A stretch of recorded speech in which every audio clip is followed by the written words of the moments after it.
promedio de 9 y fracción, más o menos ahí de pesos, 10 pesos, ¿verdad? Entonces son 35 el bordado, pero nada más hay que pagar 25. Entonces, si puede pagar ahorita al final, se lo vamos a agradecer para poderlas ir a sacar mañana, de ser posible, ¿verdad? Y entregárselas el día domingo, ¿verdad? Porque pues va a haber frío toda la semana. ¿Se recuerda que le dije yo que necesitábamos hacer cuanto antes y todo para entregársela? Porque si se la entrego ya para Semana Santa, como que ya no le va a servir, ¿verdad? Entonces, como le digo, necesitamos agilizar eso. Amén. Ya están ahí bordándolas, hoy las entregaban, pero ni nos asomamos, ¿verdad? Porque entonces la idea es poderlo hacer mañana, y si no, pues será el día lunes, pero entonces ya se la tendría que entregar hasta el viernes. Entonces era eso. ¿Qué más tenía que anunciarle? Va a haber frío toda la semana, así que cuídese, guárdese, recuérdese que Dios nos cuida y Dios nos guarda, pero nosotros también tenemos que hacer lo que a nosotros nos corresponde, ¿verdad? Entonces cómprese alguna sus Redoxon o no sé, algo ahí, unas vitaminas C, si esté tomando vitamina C. Ahorita que salgamos, cúbrase, porque el cambio fue muy brusco, o sea, fue en una hora que se vino el frío y viene bajando y viene bajando. Entonces al salir cúbrase la boca y, o sea, tome todas las precauciones del caso, porque si no va a decir, hermano, ya me enfermé. Entonces, y la idea no es esa. El próximo sábado tenemos ayuno congregacional. Recuérdese que el próximo sábado tenemos ayuno congregacional porque el día domingo, o sea, el próximo domingo es Santa Cena. Amén. Entonces siempre, día sábado anterior, ¿verdad?, a la Santa Cena, de mañana en 8 tenemos ayuno congregacional, igual que la otra vez, es el mismo itinerario. Empezamos con la oración de la mañana, 7 de la mañana a 8, vamos a dejar un espacio de 8 a 10 por aquellos que tienen que ir a hacer algo a su casa, a dejar comida lista o cualquier cosa. Luego el primer culto a las 10 de la mañana, de 10 a 12, luego de 12 a 1 tenemos una segunda enseñanza que estamos tratando de poner enseñanzas de alguno de los apóstoles, a la 1 intercesión, y a las 2 de la tarde el segundo culto de 2 a 4, y a las 4 de la tarde ya cerramos, ¿verdad? Ya para retirarnos. Entonces esa es la próxima semana, para que usted esta semana vaya comiendo un poquitito de más cada día, para que el sábado no vaya a venir con mucha hambre, ¿verdad? Como quiera come de más, dice, ¿verdad? Aunque no haya ayuno, bueno. ¿Qué más le tenía que decir? Tenemos, sí, el ayuno congregacional, la Santa Cena la próxima semana, a las chaquetas que ya las mandamos a bordar, nada más que necesitamos pagar lo del bordado. Amén. Entonces, creo que eso es todo. Apocalipsis 11, verso 19.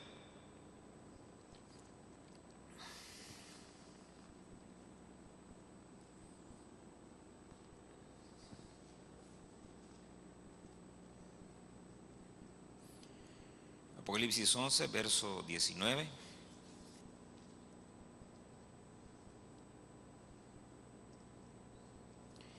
¿Ya lo tiene?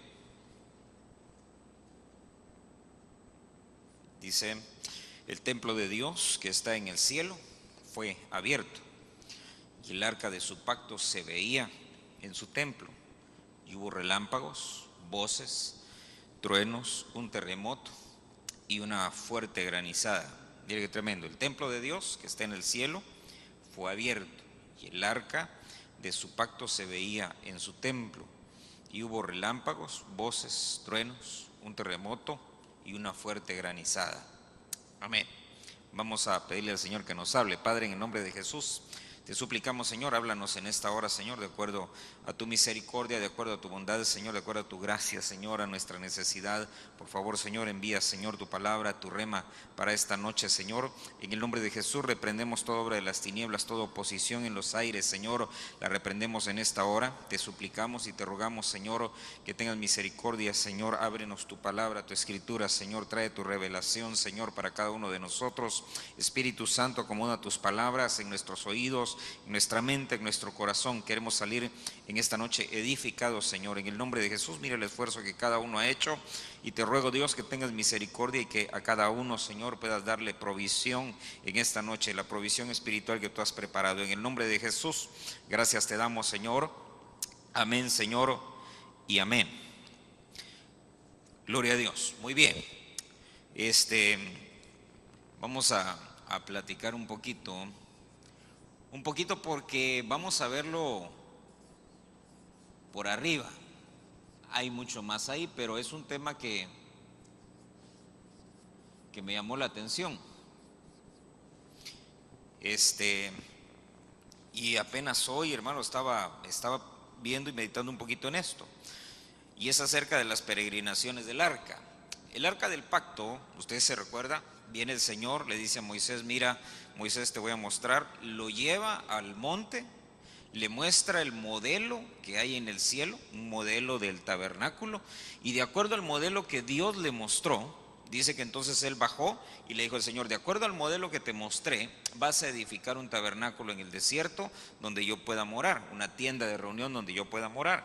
Y entonces le empieza a dar todas las instrucciones, y entre las instrucciones que le da, si usted se recuerda, le dice: vas a hacer un arca. Esa arca va a estar hecha de madera y la vas a forrar de oro. ¿Se recuerda, verdad? Y entonces viene Moisés, desciende, hace, hermano, todo lo que Dios le dice.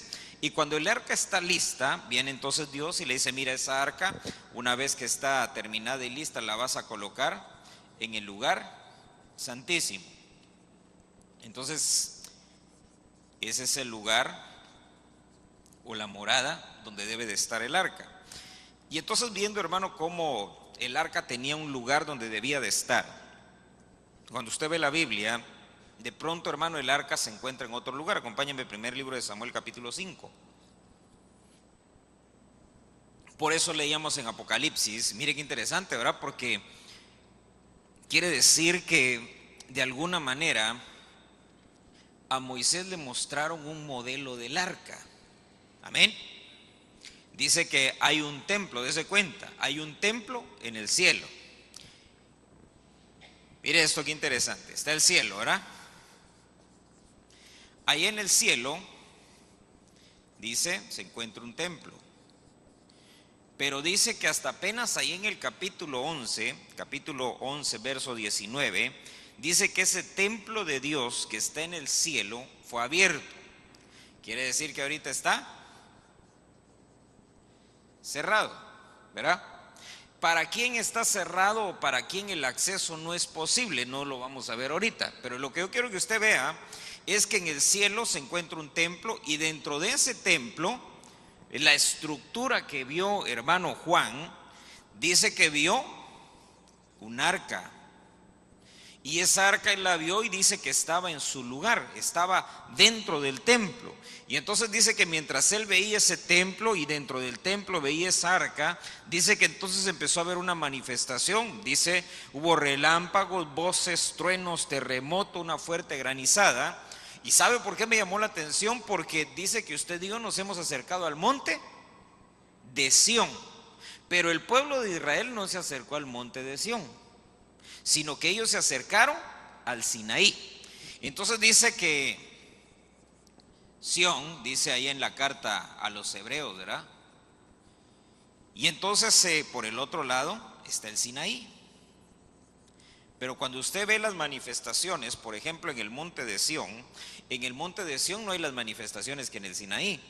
Pero lo interesante es que capítulo 11, verso 19, las manifestaciones del templo son las del Sinaí. ¿Sí? No son las del monte de Sión. Cuando usted ve, hermano, todo lo que sucede 11:19 y luego lo ve en el Sinaí, dice que en el Sinaí tembló la tierra, hubo truenos, hubo voces, cayó granizo y la gente abajo estaba que temblaba por todo lo que estaba sucediendo.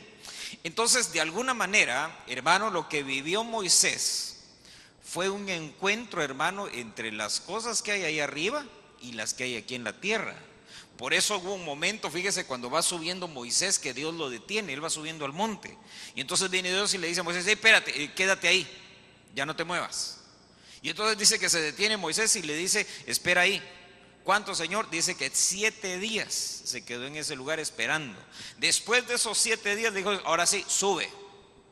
¿Qué estaba sucediendo arriba del monte a nivel tanto físico como espiritual? Nadie sabe, porque dice que solo se veía la nube que cubría la cima del monte. Dice que entonces sube Moisés, cuando llega a la cima del monte le dice Dios: ahora sí, entra en la nube. Entra en la nube y le muestran todo lo que hay arriba, al menos el modelo para que él edifique el tabernáculo. Entonces fíjese lo que dice el primer libro de Samuel: porque cuando Moisés hace el tabernáculo, le dice Dios: vas a hacer el arca, vas a meter ahí las tablas de la ley, le da todas las instrucciones. Cuando lo hayas hecho, la metes en el lugar santísimo, ese es el lugar donde debe de estar. Pero de pronto, cuando usted ve en el primer libro de Samuel, el arca no está en donde debería de estar.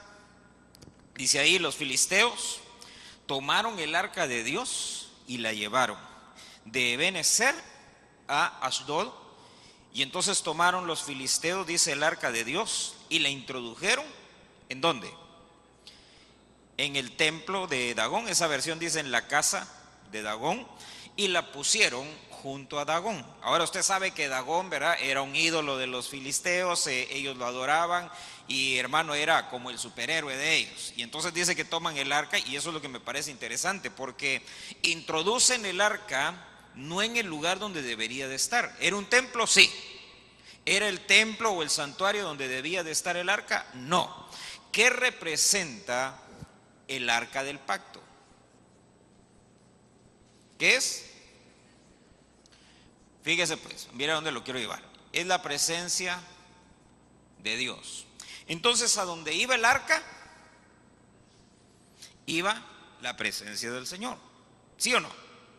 Donde quiera que el arca estuviera, ¿qué iba a estar? La presencia de Dios. Entonces el arca, hermanos, se la llevan los filisteos y dejan a Israel sin presencia. Y va el arca, hermano, ellos la toman entonces, y fíjese qué interesante eso. Quiere decir entonces que la presencia de Dios, hermano, puede estar con los filisteos. ¿Sí? Pueden ellos de pronto percibir y tener esa presencia. Pero mire lo tremendo de eso, porque dice que ellos la tomaron y Ebenezer, usted sabe que Ebenezer, ¿qué es? Es roca de ayuda. Entonces quitan el arca, ¿de dónde? De la roca. Quitan la presencia de la piedra de fundamento. Y entonces recuérdese usted que cuando ellos perdían el arca, hermanos, se les venía encima entonces la devastación. Y mire qué tremendo eso. Mire lo que quiere decir, porque dice que la llevaron de Ebenezer a Asdod. Esa ciudad de Asdod, el nombre de Asdod quiere decir devastador. Entonces les quitan la presencia, se la llevan, hermano, y entonces los dejan en medio de una devastación. ¿Por qué? Primer libro de Samuel son los tiempos, hermano, de Elí. Elí ya estaba viejo, sus hijos no sabían ejercer sacerdocio, y entonces toman el arca para ir a pelear contra los filisteos, pierden la pelea, y no solo eso, sino que entonces vienen los filisteos, toman el arca y se la llevan. Lo que me parece interesante es que no se murieron los filisteos cuando agarraron el arca. No sé si usted se había dado cuenta, pero se recuerda que Usa, dice que Usa, ¿qué hizo? Tocó el arca y se murió. Ahora estos no solo tomaron el arca, sino que se le echaron en el hombro y se la llevaron. Ahora la llevan, la meten entonces en el templo de Dagón, y usted conoce la historia. Dice que al día siguiente el ídolo estaba tirado en tierra, vuelven a levantar al ídolo, colocan otra vez ahí en su lugar el arca. Al día siguiente estaba otra vez tirado, pero ahora estaba quebrado. Tenía quebradas las manos, tenía quebrada la cabeza, y entonces vinieron los filisteos y se asustaron. Fíjese que Ebenezer para ellos era como un lugar de sustento para Israel. Por eso viene Samuel y dice: hasta aquí, hasta este lugar nos ayudó el Señor. Por tanto, dice, llamó ese lugar Ebenezer, que es roca de ayuda. ¿Quién era la roca de ayuda? El Señor. Pero como se llevaron el arca, se quedaron solo con la roca, pero sin ayuda. Terrible, ¿verdad? Porque hay cristianos que tienen a Cristo, pero no tienen ayuda. tienen la roca, pero no tienen auxilio. ¿Por qué? Porque los filisteos se llevaron el arca. Ahora mire esto, acompáñeme, primer libro de Samuel, capítulo 6.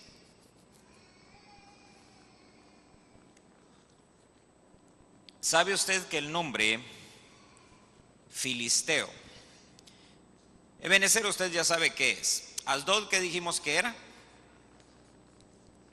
Devastador. ¿Sabe usted qué quiere decir filisteo? Filisteo quiere decir inmigrante.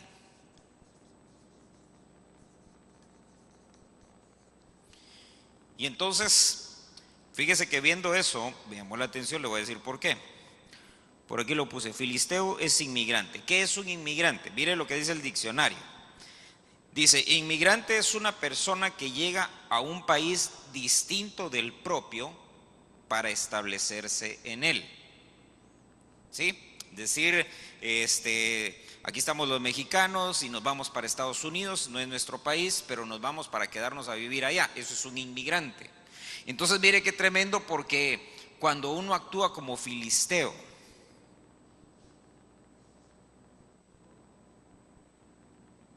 porque a veces actuamos como filisteos, dice la Biblia que nosotros somos peregrinos, ¿sí o no?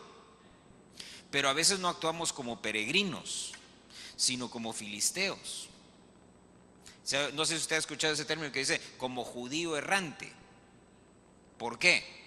Porque a Abraham le dijeron, mira, vas a ir a una tierra que te voy a mostrar. Y entonces empezó, dice, a vagar, hermano, por la tierra, aparentemente. Pero él iba hacia donde Dios le decía, hasta llevarlo a Canaán. De la misma manera salen de Egipto y el Señor los lleva por el desierto para llevarlos ¿a dónde? A Canaán. Ese era el destino. Ahora mire entonces, vienen, hermano, los israelitas y pierden, hermano, el arca, y los filisteos se la llevaron. Entonces la introducen en el templo de Dagón. Cuando nosotros, fíjese esto, cuando nosotros perdemos la visión de quiénes somos y a dónde vamos, nos convertimos en filisteos, porque nos empezamos a adaptar a este mundo para quedarnos a vivir aquí. Amén. Dice la carta de Pedro, creo que es la que dice, enséñales a vivir, ¿cómo? Justa, piadosamente, pero le dice algo, a que no se adapten al mundo, porque no son del mundo, somos peregrinos, somos extranjeros, somos advenedizos en esta tierra. Entonces, si usted y yo perdemos la visión de quiénes somos y a dónde vamos, ¿a dónde va usted? Al cielo, ¿verdad?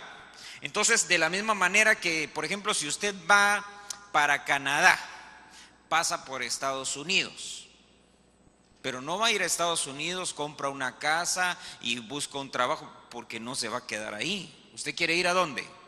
Hasta el otro país. Entonces, de la misma manera, usted y yo vamos para el cielo, pero tenemos que pasar por la tierra, pero no podemos adaptarnos a la tierra. Nuestro destino es el cielo. El que se adapta, ¿quién es? El filisteo. Y el filisteo tiene arca, y el arca no lo mata. Amén. Por eso, mire, no debemos nosotros de confundirnos, porque los filisteos agarraron el arca y se la llevaron. Pero mire todo lo que le sucedió. Pasó como por 3 ciudades distintas, y dice que en cada ciudad hacía un desastre. Vinieron estos, cuando vieron que se les quebró el ídolo, ¿qué hicieron? No, mandemos esto. ¿A dónde lo mandaron? No, mandémoselo a la otra ciudad. Y lo mandaron a la otra ciudad. Vinieron en la otra ciudad y recibieron el arca. Y cuando la reciben, se empiezan a enfermar. Ven ellos que se enfermaron y entonces dicen, ¿qué hacemos ahora? No, pues aquí no queremos el arca. Vino el arca y entonces nos vino esto. ¿Qué hacemos ahora? Mandémosla a la otra ciudad. Y mandan a la otra ciudad. Y cuando llega, se enferman también ellos. Y entonces mire qué interesante, porque dice que llaman a los sabios que ellos tenían y entonces les dicen, ¿y qué hacemos ahora? Porque nos ha venido todo esto. Déjenme ver si lo tengo acá. Dice, primer libro de Samuel, capítulo 6, verso 1. Oiga eso, dice, el arca del Señor estuvo en la tierra de los filisteos 7 meses. Verso 3.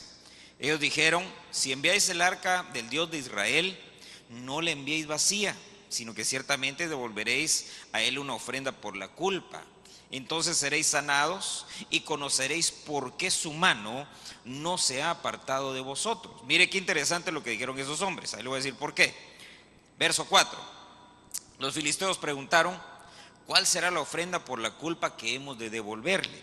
Ellos dijeron, 5 tumores de oro y 5 ratones de oro, conforme al número de los príncipes de los filisteos, porque la misma plaga estuvo sobre todos vosotros y sobre vuestros príncipes. Entonces mire, vienen ellos y llegan a la conclusión de que todo les llegó a raíz de ¿qué? De que tenían el arca en medio de ellos. Dice que entonces se empezó, hermano, a manifestar tumores, les empezaron a salir tumores en el cuerpo y plagas de ratones. Y ahora mire lo terrible de eso, vienen ellos y ¿cómo nos deshacemos de esto? Y entonces mire lo que les dicen los sabios de ellos: manden de regreso el arca a donde pertenece. ¿A dónde pertenecía? A Israel, específicamente dentro del templo o dentro del tabernáculo. Todavía no había templo, era el tabernáculo. Ahora lo interesante de esto es que el tabernáculo se había quedado vacío entonces. No había ahí, hermano, arca de la presencia. ¿Y de qué servía el tabernáculo sin el arca? De nada. ¿Había altar de sacrificio? Sí había. ¿Lavatorio? Sí había. ¿Mesa de los panes? Sí había. ¿Había candeleros? Sí había. ¿Había altar del incienso? Sí había. Pero lo principal, que era la presencia de Dios, no estaba ahí. ¿En dónde estaba? Con los filisteos. Mire qué tremendo, con los filisteos. Pero el problema es que no fue de bendición para ellos la presencia de Dios. Entonces cuando uno actúa como filisteo, cuando uno pierde la visión, se empieza a adaptar al mundo, empieza a pensar como el mundo, empieza a vivir como el mundo. Y ahorita en estas fiestas es muy común. Fíjese que muchos cristianos, después de que dejaron muchas costumbres del mundo, ahora empiezan a echarse para atrás, a volverlas a recoger. Muchos cuando se convirtieron, hermano, le prendieron fuego al arbolito, las luces de aquí y allá. Y ahora, hermano, van de regreso, van recogiendo el árbol quemado, las foquitos, bombillas y todo. Van para atrás. ¿Por qué? Porque se están haciendo filisteos, se están haciendo inmigrantes. Se están empezando a adaptar otra vez a las cosas que ya habían dejado. Entonces, mire, dice acá, mire cómo les dicen los sabios a ellos, dice, no la enviéis vacía, sino que ciertamente devolveréis a él una ofrenda por la culpa. ¿Y la ofrenda cómo era? Era dinero. Entonces quiere decir, hermano, de alguna manera, que cuando uno empieza a vivir como filisteo, siendo hijo de Dios, se empieza a afectar la salud, se empieza a afectar la provisión, porque los ratones, ¿qué era lo que hacían? Comerse el grano y comerse la semilla. Amén. Y lo terrible de eso, ¿qué es? Que aún la economía se ve afectada. ¿Cómo es que uno, hermano, protege y cómo blinda uno su economía? Al menos la Biblia nos enseña en Malaquías que hay dos cosas, ¿verdad? El diezmo y la ofrenda, que era lo que el Señor le pedía al pueblo de Israel. Por eso cuando estos hombres vinieron, ¿sabe qué les estaban diciendo? Tuvieron la presencia de Dios en medio de ustedes, tuvieron el arca de la presencia y nunca le ofrecieron nada. Ahora ofrézcanle algo y mándenla así. Y entonces mire, cuando usted lee todo el pasaje, vienen ellos y dicen, mire, chequen bien, porque van a poner, y ahí fue donde salió la idea de poner el arca sobre un carro y que lo tiraran por bueyes. ¿Cómo se la habían llevado primero? La agarraron y se la llevaron. Ahora no la querían ni tocar. Y entonces dice, sobre un carro nuevo, pongan ahí las vacas y entonces mándenlo y miren bien por dónde se va. Si las vacas se van por cualquier camino, quiere decir que esto no lo hizo Dios, sino que fue una casualidad. Pero si ven ustedes que las vacas se van por el camino de Bet-Semes, y ahorita les voy a hablar de eso, de Bet-Semes, Si va por Bet-Semes, quiere decir entonces que fue Dios el que hizo esto y que todo este mal nos vino porque tomamos el arca de la presencia, nos la llevamos y entonces Dios nos ha castigado. Entonces mire, ser filisteo, vivir como filisteo, quiere decir que Dios, hermano, la presencia de Él va a estar con nosotros, siempre. ¿Sabe por qué? Porque Él no puede negarse a sí mismo. Él dijo, aquí yo estoy con vosotros todos los días. ¿Hasta cuándo? Hasta fin. Pero el arca del pacto, dentro del tabernáculo, bendecía al pueblo. Fuera del tabernáculo, con los filisteos, ¿qué traía? Crisis económica, enfermedad, plagas, escasez, que fue lo que le sucedió a los filisteos. Ahora mire entonces, capítulo 6 del primer libro de Samuel, verso número 12.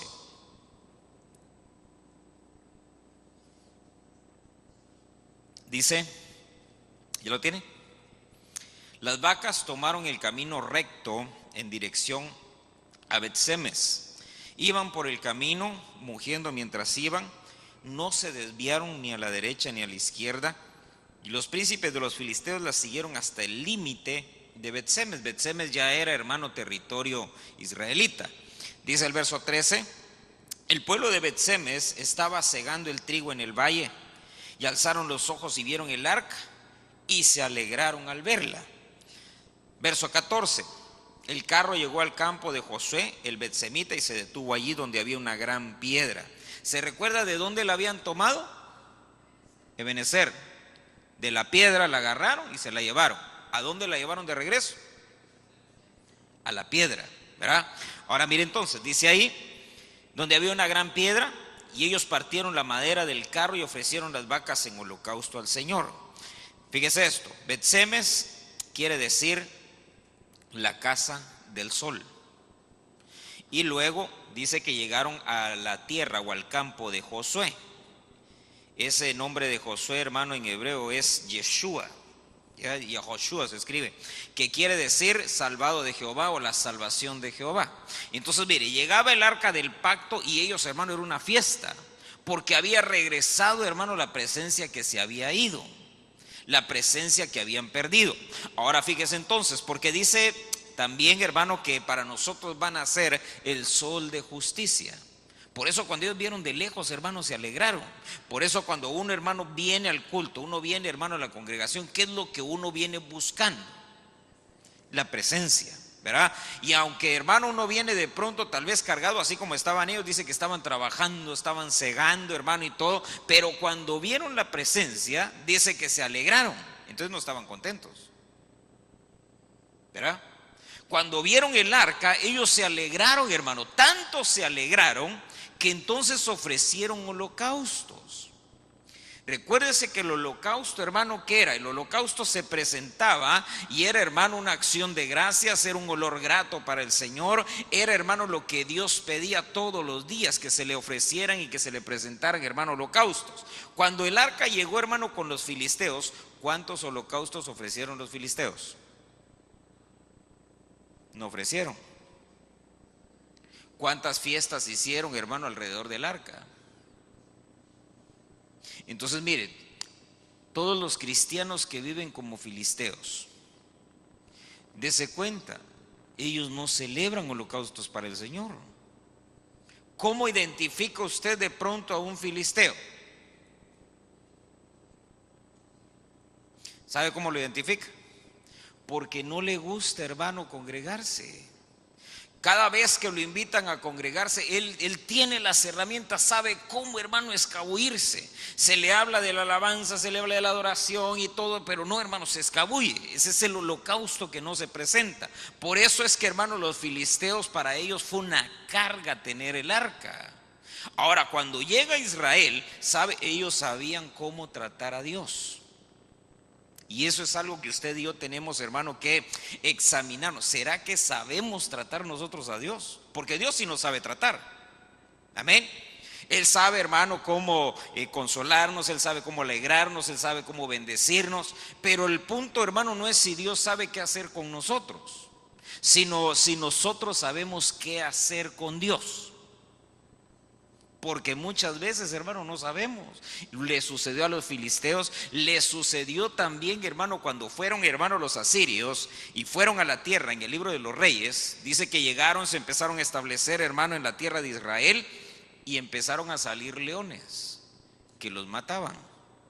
Y entonces, hermano, dice que trataban de establecerse en un lugar, salían leones, los empezaban a destruir, hermano. Entonces ellos se replegaban hasta que llegaron y le dijeron al rey: mira, no se puede hacer nada, salen los leones, están matando a la gente, es un desastre.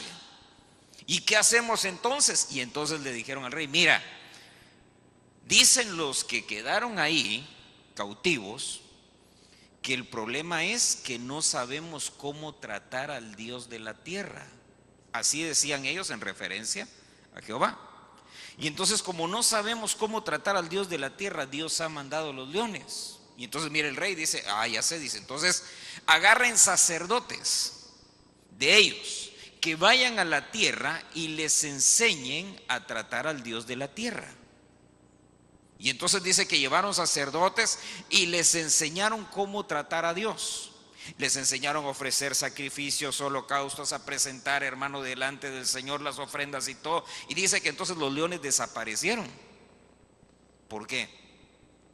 Porque aprendieron a tratar a Dios. Entonces, mire, el problema no es cómo Dios sepa o no tratarnos, sino cómo nosotros, hermano, estamos en cuanto a eso. Entonces, mire lo que sucede acá. Dice que el arca fue tomada entonces, hermano, de los filisteos, y la mandan a Bet-Semes, a la casa del sol. Ya estaba en Israel, había regresado a la tierra donde pertenecía. Entonces mire lo que sucede después. Primer libro de Samuel, capítulo 7 y verso 1.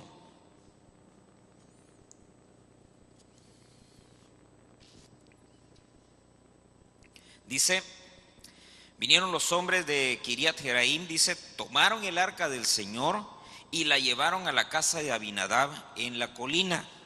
Consagraron a Eleazar su hijo para que guardara el arca del Señor. Mire eso, sucedió que pasó mucho tiempo. ¿Cuánto dice en su Biblia? 20 años. ¿Se recuerda que se la llevaron los filisteos? ¿Cuánto tiempo la tuvieron? 7 meses. Ahora la agarran, hermano, acá dice que llegó a la casa de Abinadab, porque, hermano, en Bet-Semes, mire qué terrible, dice que los hombres de Bet-Semes, usted lo puede leer más detenidamente, capítulos 6 y 7 del primer libro de Samuel, dice que los hombres de Bet-Semes, cuando tuvieron el arca allí, dice que entonces, hermano, vieron dentro del arca. ¿Y usted se recuerda que eso estaba vetado? Dice que vieron dentro del arca y a ellos, mire, les sucedió lo que no les sucedió a los filisteos. Porque los filisteos, hermanos, sí se les murieron ahí algunos y todo, y hermano, ellos entendieron y se deshicieron del arca. Ahora en Bet-Semes dice que ellos, hermano, vieron dentro del arca y se les mueren 50,000. Terrible, ¿verdad? Por eso dice que cuando vino la mortandad sobre Bet-Semes, ellos, hermano, inmediatamente hablaron y dijeron: hey, aquí no queremos el arca, ¿qué hacemos? Y entonces dice que llegaron de esta ciudad de Kiriat Jeraim, que es la ciudad de bosques, la ciudad de pueblos. Dice que ellos llegaron y, hermanos, se llevaron el arca y dijeron: ¿y ahora qué hacemos con esto? ¿Dónde la ponemos? Ya. Y dijeron: en la casa de Abinadab. Abinadab quiere decir padre de generosidad. Era un hombre generoso, era un hombre dadivoso. Y entonces vinieron y dijeron: ya sé, pongámosla en la casa de Abinadab. Y pusieron el arca allí. Y, hermano, ahí todo estuvo bien durante 20 años. Entonces mire lo interesante: ¿por qué nadie tomaba el arca y se la llevaba de regreso, hermano, hasta donde le pertenecía? ¿Dónde debía estar el arca? Lugar santísimo. ¿Por qué no la agarraban y la metían al lugar donde pertenecía? Fíjese que la llevaban de acá para allá, de allá para acá, en esta casa, en aquella ciudad, en la otra ciudad, pero nadie, hermano, agarraba y decía: no, estamos haciendo mal, el arca pertenece al lugar santísimo, dentro del tabernáculo, ahí tiene que estar. Y, hermano, nadie llegaba y decía. Por eso, mire, el problema con ellos, ¿cuál fue? Que estaban tratando la presencia de Dios. Porque recuérdese, ¿el arca qué es? La presencia de Dios. Entonces, ¿cómo estaban tratando la presencia de Dios? Cuando alguien decía, Bet-Semes dijo, no, no queremos el arca aquí, ¿qué estaban diciendo? No queremos aquí a Dios, aquí no queremos la presencia. Vienen los filisteos y hermanos dijeron, no, eso de que nos enfermemos y eso de que nos venga crisis y todo, no queremos eso, que se vaya la presencia de Dios. Y entonces viene en la casa de Abinadab y dice, hermano, mire qué interesante, dice que él toma el arca en su casa durante 20 años y consagró a uno de sus hijos. Es decir, que agarró a su hijo y le dijo, tú eres el encargado de cuidar el arca. Y hermano, ese era custodio del arca mañana, tarde y noche. Ahora mire entonces, segundo libro de Samuel. Recuérdese, ¿cuánto tiempo estuvo ahí? 20 años. ¿Le pasó algo, hermano, a la casa de Abinadab mientras estuvo ahí? Ni bien ni mal. Es decir, que ¿de qué le sirvió? Fíjese eso que tremendo. ¿De qué le sirvió el arca de la presencia a Abinadab en su casa? De nada. No que la presencia de Dios sea inútil, ¿sí? Sino que Abinadab no supo aprovechar esa presencia dentro de su casa. Ahí estaba. ¿Pero para qué la usó? ¿Sabe qué hizo? Él la agarró, la escondió. ¿Por qué? Por el historial que traía. ¿Cómo llegó a la casa de Abinadab? Dijo Eli, bueno, ¿por qué me traen el arca? No es que la traemos de Bet-Semes. ¿Y por qué no se quedó ahí? Es que se murieron 50,000. Dijo, 50,000 se murieron. Y luego, ¿pero y dónde estaban? No, pues la tenían los filisteos. ¿Y qué pasó? Pasó por 3 ciudades. Y luego, no, pues se enfermaron, les vino crisis, ratones, plagas de ratones, unos se murieron. Entonces el historial que traía el arca era. Si usted hubiera vivido en ese tiempo, imagínese usted en lugar de Abinadab y le cuentan esa historia del arca, ¿qué hubiera hecho? ¿Sabe qué? Con pinzas uno, ¿verdad? Yo hubiera hecho lo mismo. Yo hubiera hecho, la escondo porque no vaya a ser que me pase algo. ¿O no? Si el historial que traía, ¿de qué era? Muerte, enfermedad, crisis, hermano, en medio de las ciudades. Y entonces mire, a Abinadab no le pasó nada. Ahora mire esto. Dice capítulo 6, verso 3. Y aquí es donde viene, hermano, el error. Mire, a Abinadab no le sirvió de nada. Pero mire lo que hace después Abinadab. Dice, pusieron el arca de Dios sobre un carro nuevo para que la pudieran llevar de la casa de Abinadab, que estaba en la colina. Y Usa y Ahío, hijos de Abinadab, ¿se recuerda a quién consagraron para cuidar el arca? A Eleazar.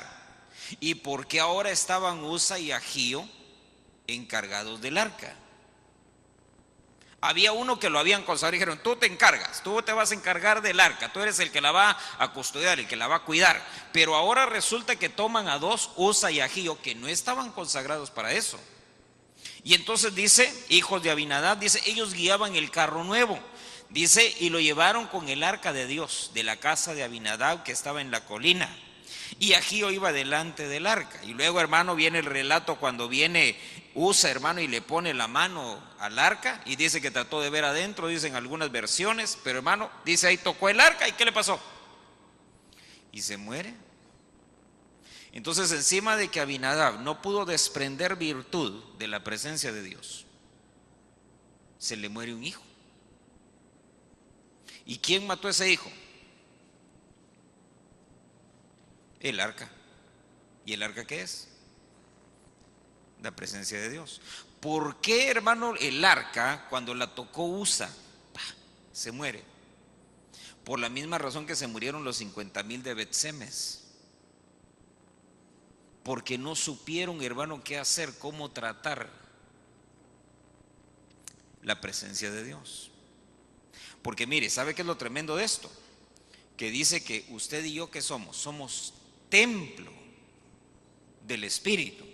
Entonces ahora el arca, hermano, ya no es, hermano, una caja de madera forrada de oro, ¿sí? Que está en un lugar terrenal, sino que ahora la presencia, el arca, ¿qué es? Es Dios mismo dentro de nosotros. El asunto es que está haciendo, hermano, el arca con nosotros. O nos está enfermando, o nos está trayendo ratones, o nos está trayendo crisis, o peor todavía, se nos están muriendo los frutos, ¿verdad? Porque el hijo, ¿qué es? Los hijos son frutos. El fruto de nuestro trabajo, ¿qué? Se está muriendo. Mire esto, segundo libro de Samuel, capítulo 6, verso 10.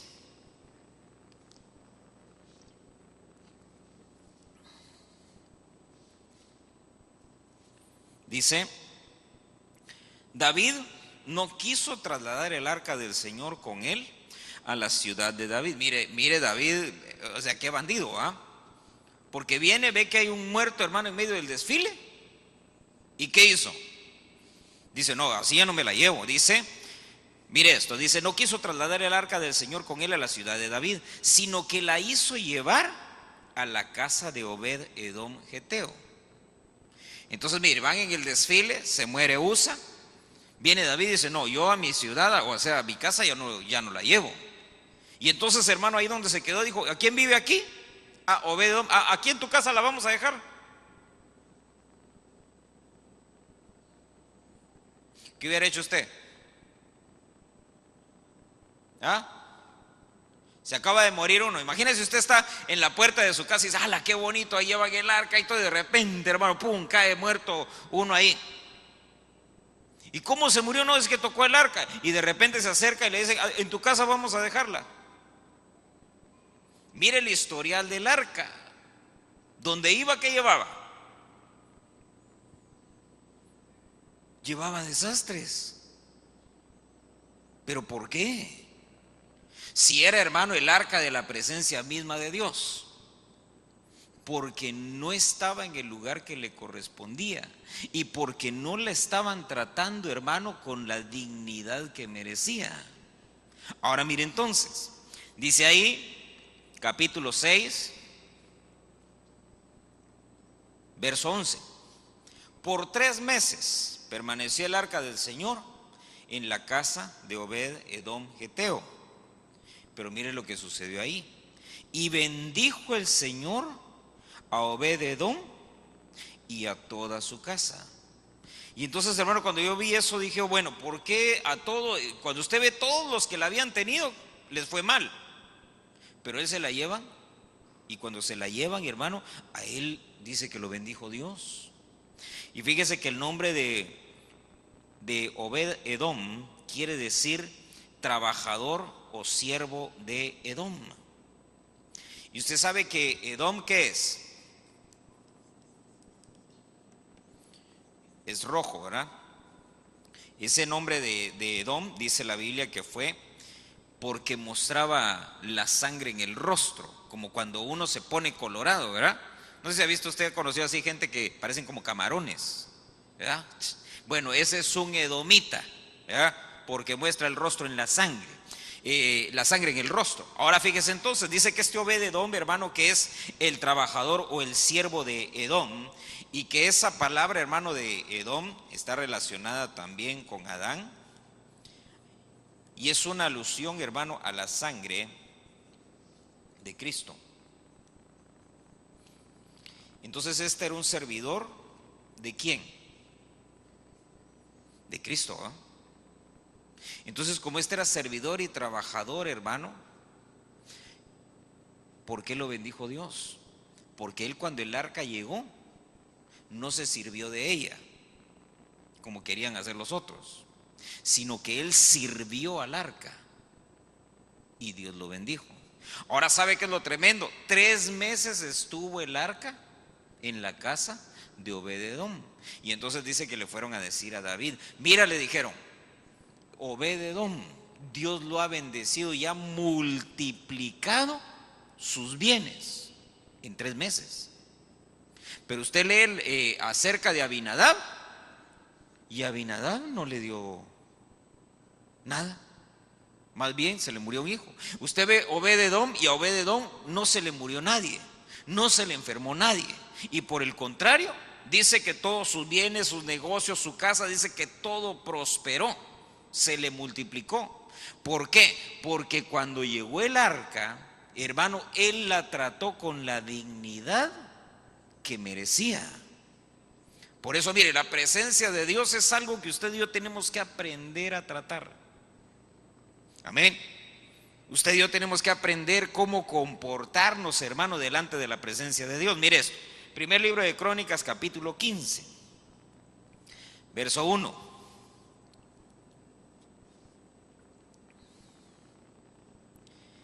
¿Ya lo tiene?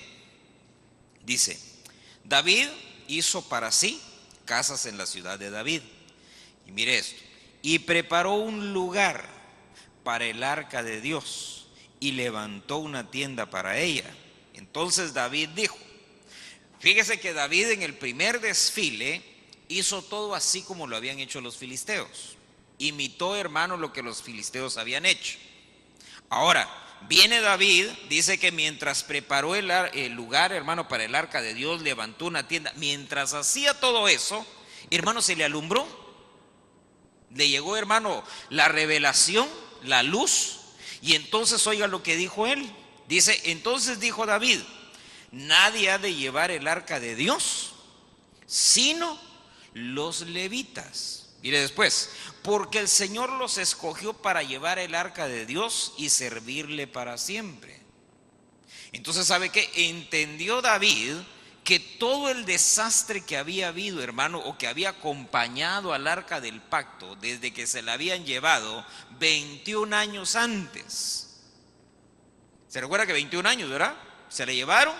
¿Cuánto tiempo estuvo? 7 meses con los filisteos. Luego la trasladan. ¿Cuánto tiempo estuvo? 20 años. Luego la trasladan. ¿Cuánto tiempo se quedó con Obed-edom? 3 meses. 21 años. Y entonces viene David, hermano, y dice, todos estos 21 años, todo el desastre que ha acompañado, la devastación. Se recuerda que lo primerito que hicieron fue llevarla ¿de dónde? De Ebenezer a Asdod. Ebenezer es roca de ayuda, Asdod es devastador. Entonces toda la devastación que acompañó al arca, ¿por qué fue? Porque la sacaron de su lugar y la trataron indignamente. Y entonces, hermano, mire todo lo que sucede. Ahora viene David y entonces se empieza a preparar un lugar específico y especial para el arca del pacto. Cuando hace eso, viendo Dios la disposición, hermano, de él y lo que estaba haciendo, entonces, hermano, alumbra su entendimiento. Y entonces viene él y dice, ya sé en qué nos equivocamos. Es que no somos nosotros los que tenemos que agarrar el arca, sino solamente los levitas, porque ellos fueron consagrados. Y se recuerda que en la casa de Abinadab todo estuvo bien por 20 años, porque Eleazar era el consagrado para los cuidados del arca. Pero lo quitan de pronto y ponen a otros 2 que no eran consagrados para eso, y se muere uno. Ahora, mire acá, capítulo 15, verso 14.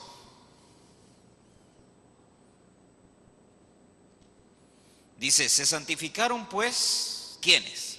Los sacerdotes y los levitas para subir el arca del Señor Dios de Israel.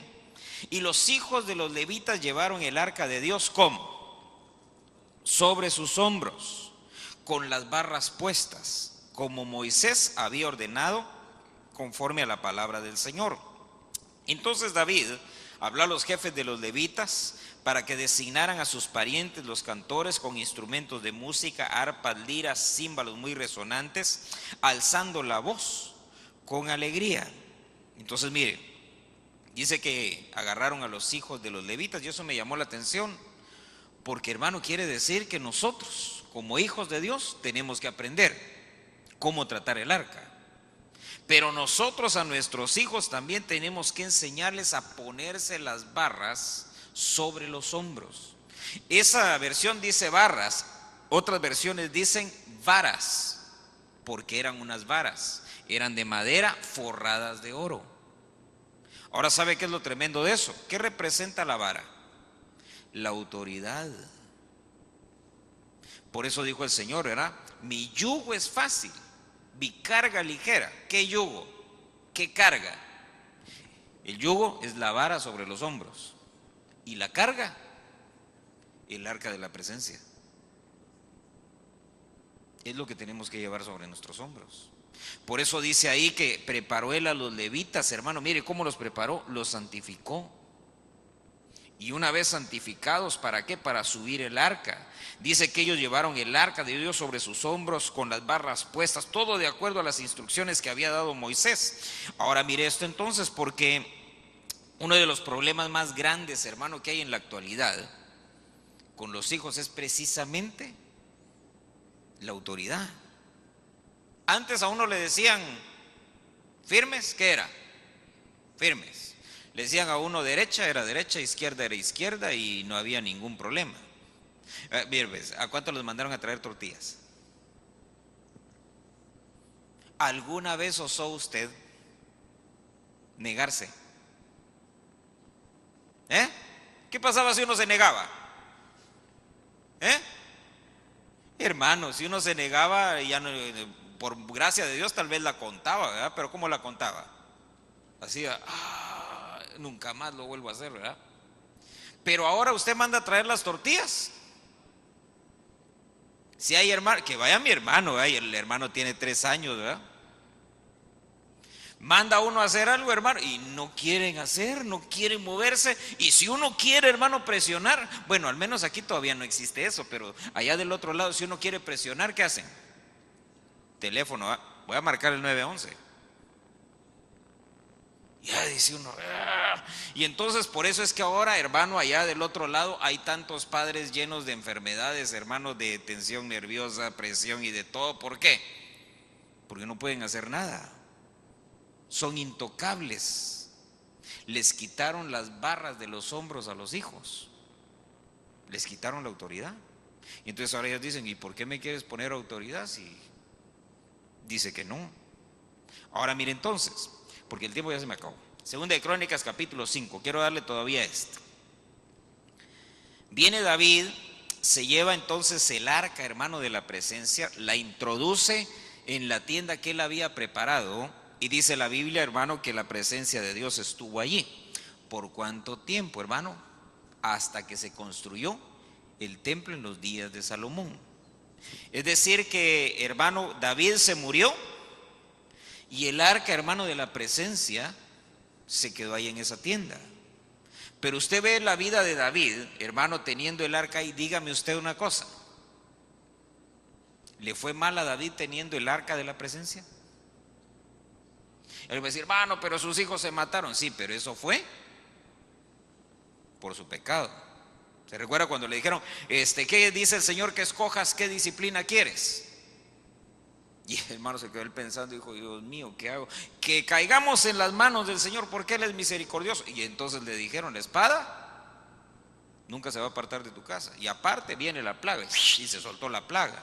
La plaga se detuvo, pero la espada se quedó en la casa de él. Esa fue una disciplina. Pero la presencia de Dios, el arca, hermano, dentro de la tienda que él había preparado, dice que le trajo en sus días, le trajo paz con todos alrededor. ¿Por qué? Peleó con todos, los venció a todos, y entonces todos doblaron las manos y nadie más peleó con él. Lo bendijo Dios porque dice que le dio riquezas, le dio, hermano, un montón de cosas.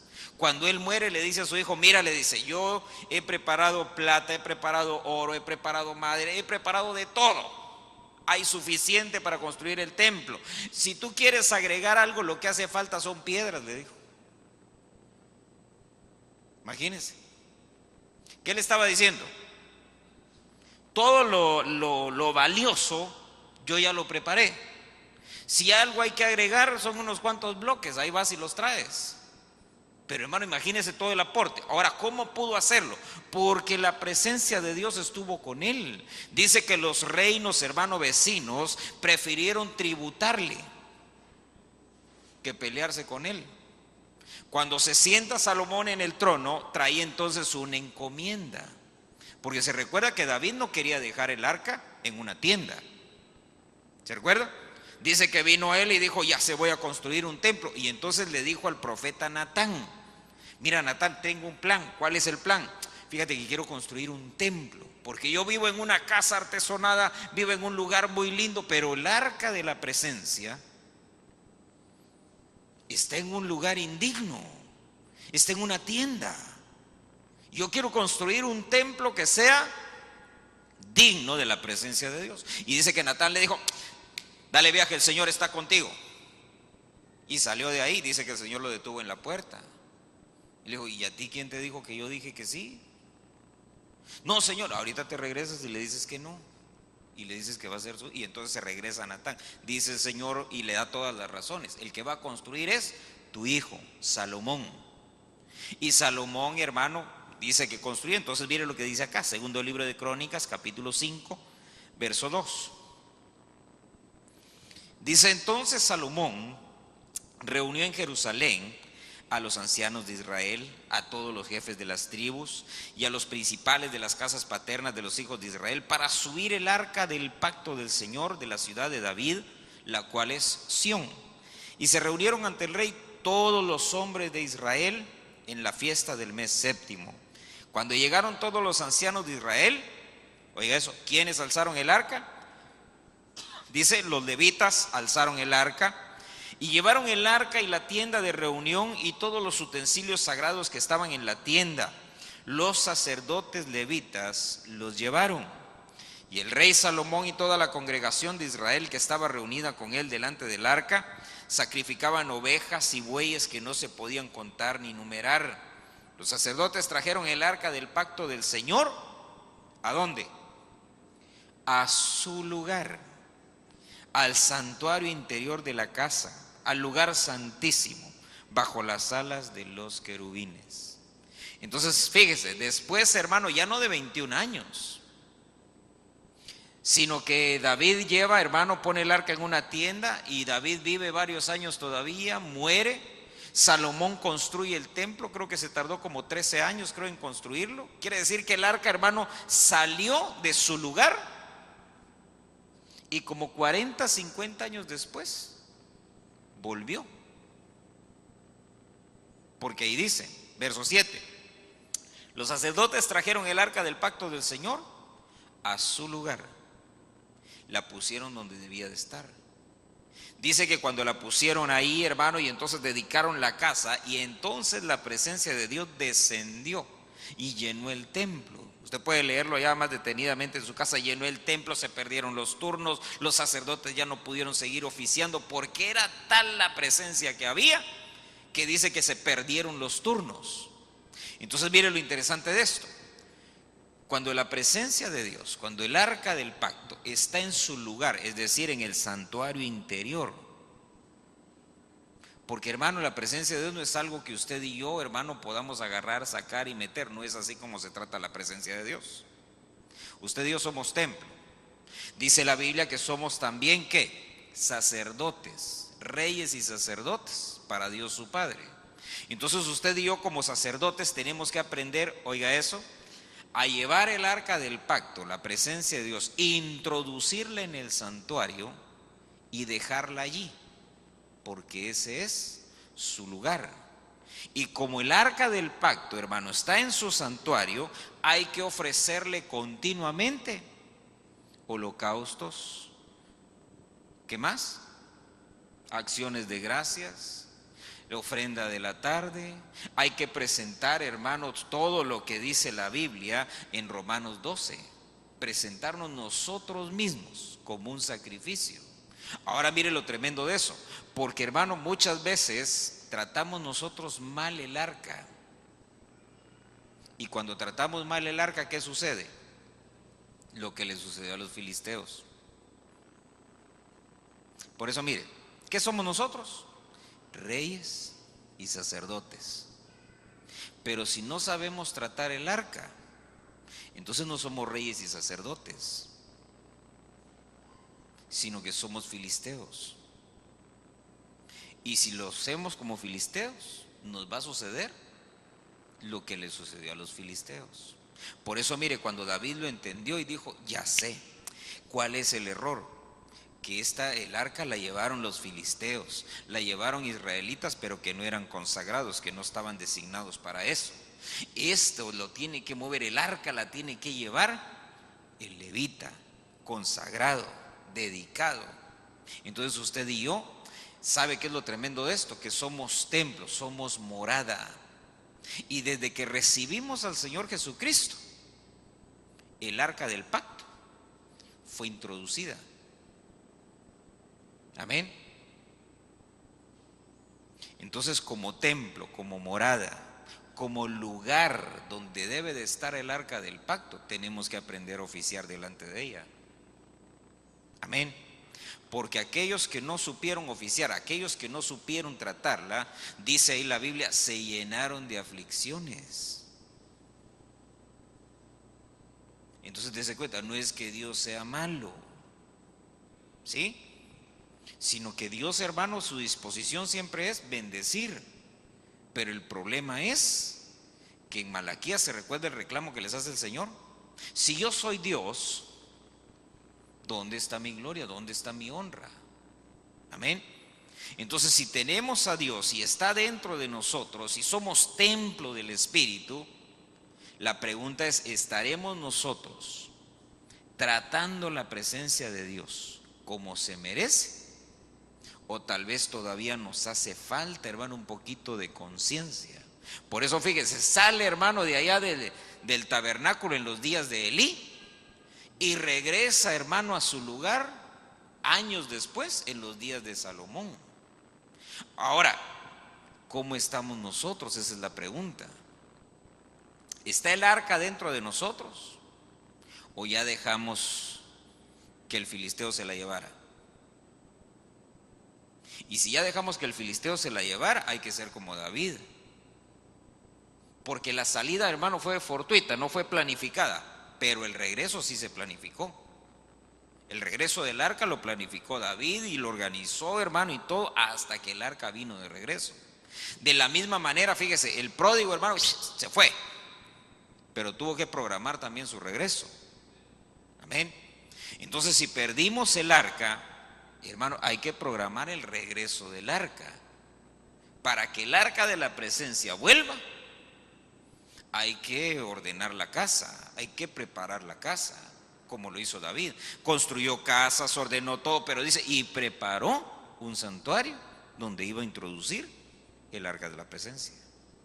Entonces nosotros tenemos que preparar nuestro interior para que el arca de la presencia siempre esté ahí. Amén. Y amén. Cierre sus ojos.